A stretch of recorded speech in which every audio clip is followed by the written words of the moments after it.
dans le folklore japonais. Ça signifie les êtres de la forêt qui doivent préserver l'équilibre de la nature. Une microforêt, c'est la reproduction d'un écosystème forestier selon une méthode bien particulière qui s'appelle Miyawaki et qui a été développée par un botaniste japonais. Ça consiste à planter à haute densité des jeunes plants d'arbres sur des surfaces réduites, donc au minimum 36 mètres carrés, et en milieu urbain ou périurbain. Ces microforêts vont permettre de participer à l'adaptation des villes aux enjeux climatiques. D'une part parce qu'elles vont permettre de désartificialiser les sols et également de créer des îlots de fraîcheur en ville. Ça va permettre également de lutter contre des phénomènes extrêmes, donc comme les inondations ou les canicules qu'on connaît déjà ces dernières années.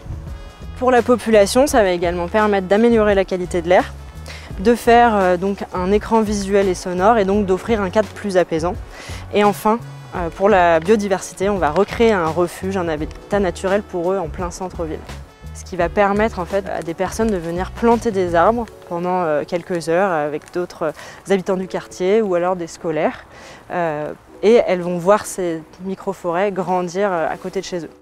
Il y avait un vrai besoin d'avoir des petits îlots de fraîcheur dans la ville et aux alentours. Ça m'a plu aussi parce que toutes les essences qui ont été sélectionnées sont des essences locales, donc qui ont vocation à résister à toutes les intempéries et au climat qu'on connaît ici, donc qui ont été sourcées dans des pépinières spécifiques.